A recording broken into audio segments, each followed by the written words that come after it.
Une voix qui porte, des idées concrètes, des propos qui résonnent. Benoît Dutrisac, déstabilisant, juste comme on aime. Kathleen Lévesque est avec nous. Elle est aujourd'hui prof à l'École des médias de l'UQAM. Elle a été journaliste longtemps. Kathleen, bonjour. Bonjour. Bienvenue. On a travaillé ensemble à quelques reprises. Oui. Et toi, peut-être les gens l'ignorent, mais toi et Alec Castonguay, à l'époque où vous travailliez au Devoir, oui. Vous avez mis l'épaule à la roue sur la commission Charbonneau, la collusion, la corruption. Tu fais partie des grands journalistes qu'on a au Québec. Ah, merci. Non, mais journaliste d'enquête, là, pas... Oui, on a nourri, en fait, la bête, là. La bête est mauvaise, hein? Ça ne meurt pas, la salope. Ah non, elle revient toujours. Oui, elle est toujours là. Hier, il y avait... Puis on s'est parlé de ça la semaine passée, quand j'ai vu Poilievre aller à Olivier Primo, qui hochait de la tête à chaque question-réponse. Là, t'as Mark Carney qui choisit quand ça y tente. Il met fin aux questions des journalistes en point de presse ou en scrum. Moi, j'ai montré Jack Meeting qui était allé à Passe-Partout avec interview par Canel. On est rendu là. Comment tu réagis, toi, qui es une journaliste d'expérience, quand tu vois ça, là, les politiciens qui acceptent peu d'entrevues de fond? Bien, il y a un changement qui s'est fait depuis déjà plusieurs décennies. T'sais, ça ne s'est pas fait du jour au lendemain, là, en criant ciseaux, puis on se retrouve avec des politiciens qui décident de contourner, parce qu'on peut parler de contournement ou d'évitement des médias traditionnels. C'est sûr que ça heurte ce que je suis fondamentalement. Ouais, hein? Ça, c'est clair. Mais en même temps, on regarde comment les médias sociaux ont fait évoluer et le monde politique et le monde journalistique, d'ailleurs. Bien, on comprend mieux pourquoi. Mais dans quel sens ça a évolué? Bien, pas nécessairement toujours dans le bon sens, là, ça, évidemment. Mais c'est pas propre au Québec, d'ailleurs, ni au Canada. Là, les médias sociaux... C'est partout. Oh oui, c'est ça. La numérisation des sociétés a fait en sorte que tout le monde est connecté ou à peu près. Donc, on ne peut pas passer à côté. Et les partis politiques ont bien compris, plutôt qu'à faire face à des journalistes avec leurs questions gossantes, disons les choses simplement. Fatigantes. Oui, absolument. On peut les contourner, puis on peut s'adresser directement au public. C'est ce qu'on constate présentement. Là. Yves-François Blanchet va partout.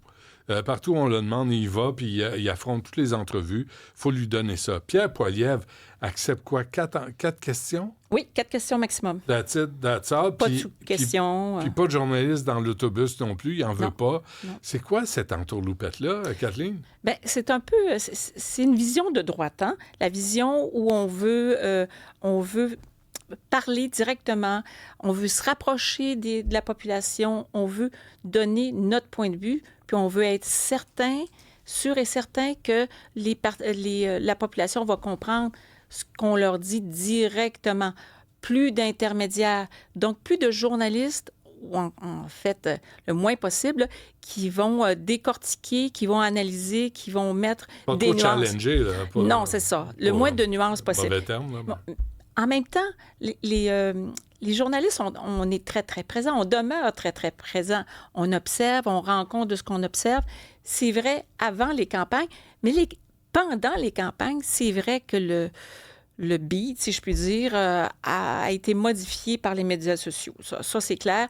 On veut les contourner. Je reviens sur cette idée, d'ailleurs, de droite. C'est vrai au Canada avec Pierre Poilievre qui veut pas de journalistes dans sa caravane, mais en même temps, son organisation se plaint que c'est drôle, hein, mais la couverture des grands rassemblements que Poilievre fait, et puis ça, c'est... Qui sont réels. Qui sont réels, mais dont on rend peu compte. Bien, c'est parce que les journalistes sont... Si on peut pas... si on n'y va pas, c'est parce que les journalistes font quoi? Ils sont en train de booker leur hôtel, leur avion. Ce soir, ils sont à Halifax, demain à Winnipeg. Puis on n'est pas là pour faire des infopubs non plus. Non. T'es là. Non, voilà. Mais Mark Carney, c'est pas mieux non plus. Mark Carney, l'as-tu entendu, Kathleen, quand il a dit à la journaliste de Radio-Canada, ça suffit? Il a dit ça à un moment donné. Écoute, là, je ne l'ai pas entendu, mais ça ne m'étonne pas. Parce que les politiciens, en général, on trouve ça fatigant, des journalistes. Rappelons-nous, c'est pas si lointain que ça, en 2003, ici au Québec, à la campagne électorale, provinciale. Il y a eu un documentaire qui a été tourné qui s'appelle toujours, en fait, À hauteur d'homme. Là, on avait suivi, donc, le Parti québécois qui était dirigé par Bernard Landry. Et on avait mis, le réalisateur avait mis beaucoup d'insistance pour montrer que les journalistes revenaient à la charge, martelaient les questions, répétaient la même question jusqu'à plus soif, tant et tellement que Bernard Landry avait de l'air d'une victime des méchants vautours que les journalistes nous étions. Bon, je me souviens, ça avait soulevé des critiques, puis les journalistes on s'était tous fait critiquer, là. Mais en même temps, il faut expliquer pourquoi on fait ça. C'est pas pour soi-même qu'on gosse un politicien. C'est parce qu'il faut pouvoir obtenir des informations, il faut pouvoir forcer le politicien à dire exactement ce qu'il pense. Et toi, t'es chef, là, tu te présentes pour un parti. Ça m'étonnerait, mais... Oui, mais prenons l'hypothèse. Et là, on voit comment on choisit les émissions auxquelles on va répondre à certaines questions, à peu près 100 sous-questions. Y a-t-il un moment dans notre histoire récente, là, où tu es capable, Kathleen, de mettre le doigt sur « à ce moment-là, ça a changé ». Bien, en fait, plan historique, là, on regarde les années 60 avec les débats des chefs là, qui se sont mis en place, avec la télévision, en fait. La télévision est venue modifier, évidemment, l'image, et tranquillement, pas vite, parce que, bon, tout se fait pas en un clin d'œil, évidemment. On a modifié aussi la façon de s'adresser à la population. Il y a eu des discours, on faisait des grands rassemblements. Le Parti conservateur est resté très traditionnel à cet égard-là, parce que, à moins que je me trompe, mais les autres partis n'ont pas fait vraiment de grands rallyes, là, comme on voyait dans les campagnes électorales. Mais ça tend à disparaître. On fait autre chose. Les médias sociaux, tout le monde est connecté. Écoute, sur le plan statistique, au Canada, en 2018, ça date quand même un peu, mais Statistique Canada estimait qu'il y avait 8 Canadiens sur 10 qui étaient connectés, qui régulièrement consultaient les médias sociaux. Bien, on peut imaginer... S'informer là-dessus. Oui, s'informer. Donc, il y a certainement une progression depuis 7 ans, là. C'est sûr et certain. Kathleen, l'infodivertissement, là, tu sais, Justin Trudeau va manger des ailes épicées. Mon Dieu, quel courage. Mark Carney fait une infopub avec Léa Streliski, là, pour... Tu sais, Poilievre va à Olivier Primo. Où est l'information là-dedans? Quand est-ce qu'on va savoir c'est quoi ses plans pour la dette, l'immigration, la pénurie de logement, la criminalité? Mais ça, c'est une vraie question, puis c'est une responsabilité fondamentale que les médias ont. Les médias en général, puis les journalistes en particulier, on doit talonner. Mais on talonne de quelle façon? Quand on n'a pas accès à la caravane des conservateurs, bien, on va aller se promener dans les circonscriptions, on va aller faire du terrain. Donc, on va booker l'avion pour aller à Terre-Neuve, puis demain au Lac-Saint-Jean. Mais ça coûte... c'est le chef qui va répondre à ces questions-là. C'est pas un candidat, là. Non. C'est le chef là, qui décide c'est quoi la plateforme électorale. Mais là, quand tu n'as même pas accès au chef pour lui dire, tu sais, Mark Carney, où c'est que tu as payé tes impôts au cours des 10 dernières années? Oui. C'est Brian Lilley du Toronto Sun qui posait la question. Il n'a jamais répondu à ça. Non. Mais hier, il était à Tout le monde en parle, Poilievre aussi. Qu'est-ce que tu retiens de ces 2 entrevues?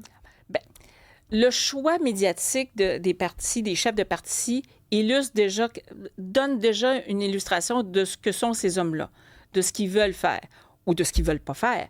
En tout cas, ils ne prennent pas en considération la population dans ses besoins d'information. Parce que c'est sûr que hier soir, à Tout le monde en parle, ça peut être intéressant, mais on était... il n'y avait aucune complaisance, l'a dit, là, de la part de l'animateur, me semble-t-il, mais il n'y avait pas de grandes et graves questions très, très pointues et très nichées pour aller peser sur le bobo. Ni de sous-questions. Non, c'est ça. M. Carney, on ne comprend pas ce que vous dites. Moi, voilà. C'était ma première sous-question. Attendez, là, on va mettre un décodeur, on va mettre un traducteur, quelque chose, là, mais tu sais, les partis, ça n'a pas de sens. C'est pas pour rien qu'ils ont envoyé Carney puis Poilievre. Ils ont accepté, les chefs ont accepté d'être là, parce qu'au cours de la semaine, il y aura un débat à Radio-Canada, un débat en français. Mais Carney est venu faire quelques stepettes à Tout le monde en parle pour démontrer sa capacité à parler français. il semble y avoir une amélioration, mais tu as bien raison, Benoît, de souligner que je serais bien intervenue une couple de fois, moi, pour dire, parce que déjà dans mon salon, je disais, oui, mais attendez, je suis pas certaine d'avoir compris exactement la phrase. La clause nonobstant, la loi 96-21, OK, ça, tu veux pas ça. Qu'est-ce que tu veux mais là-bas? encore, tu veux décider à notre place? Oui. Puis là, on ne l'a pas su. Non. Puis M. Poilievre qui faisait des blagues qui n'étaient pas vraiment drôles, d'ailleurs. Oui, non. C'est ça. Qu'est-ce que sa conjointe venait faire dans le décor? J'en sais trop rien. Je connais Kevin Parent.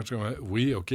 Mais ce qui nous concerne à nous, les citoyens, moi, je retiens pas grand-chose d'hier. Qu'est-ce qui est, en conclusion, Kathleen, il faut que tu reviennes, mais en conclusion, là, jusqu'à maintenant, cette campagne électorale, là, est-ce que c'est vraiment une grande séance d'infopub et de manipulation?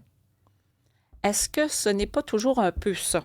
Les campagnes électorales, quoi qu'on en dise, quoi qu'on en pense, il y a un concours de personnalité qui est derrière ça. Il y a aussi, on est dans une période de séduction. Les journalistes qui couvrent les parlements, le Parlement d'Ottawa, là, dans ce cas-ci, évidemment, sont là tout le temps. C'est eux qui rendent compte, évidemment, de ce qui se passe avant les campagnes. Rendu en campagne, c'est frustrant. C'est frustrant pour eux parce que, évidemment, ils sont laissés pour compte. Là. On essaie de les éviter, on les contourne, on les retire, mais c'est pas d'hier. Mais tu sais, Carney qui refuse de venir à TVA pour le débat. Oui. Là, ça devrait être quoi la réponse des médias traditionnels face à ça? Oui, mais attends, là, il y a une nuance quand même à apporter parce que sans donner raison parfaitement au Parti libéral, on ne voulait pas payer pour un débat. Parce que là, ça aurait été... Non, mais il paye pour ses vacances, il paye pour son voyage, il paye pour son avion, il paye pour tout, là. Et choisissez pourquoi. Mais non, mais tu sais, puis d'ailleurs, 150 millions de plus pour Radio-Canada. Ils font déjà 1,4 milliard. Pourquoi plus de quiz avec Patrice Lécuyer? OK, ça, c'est un autre débat qu'on pourrait aborder par ailleurs, là. Mais hier, il n'a pas demandé à Carney pourquoi plus à Radio-Canada. Oui. Parce qu'il demande à Poilievre pourquoi tu veux couper CBC. Sa réponse, c'était la sienne, là. Oui. Mais il n'y a pas eu de question à Carney pourquoi plus à Radio-Canada. Puis je trouve qu'il est bien traité quand il va à Radio-Canada, M. Carney. Tu trouves pas? Bien traité. Mais là, on est dans l'infodivertissement. Tout le monde en parle, fait partie officiellement de la structure. Puis Anne-Marie Dussault, c'est pas de l'infodivertissement. Non. Puis on lui demande où est-ce qu'il va acheter ses fraises. Je suis sans voix. Moi non plus. Kathleen Lévesque, tu reviendras? Avec plaisir, avec plaisir. D'ici la fin de la campagne, là, c'est important. Tes étudiants sont bons à l'UQAM? Oui, oui. Dans les médias? Vraiment, oui. Ah oui, on me souffle dans le cou, je trouve ça formidable. C'est bon. Je leur apprends à mordre puis à aimer un peu le goût du sang, finalement. Je ne l'ai dit pas trop fort. Voilà. La vampire Kathleen Lévesque, prof à l'École des médias de l'UQAM. Merci, Kathleen. À la prochaine. Plaisir.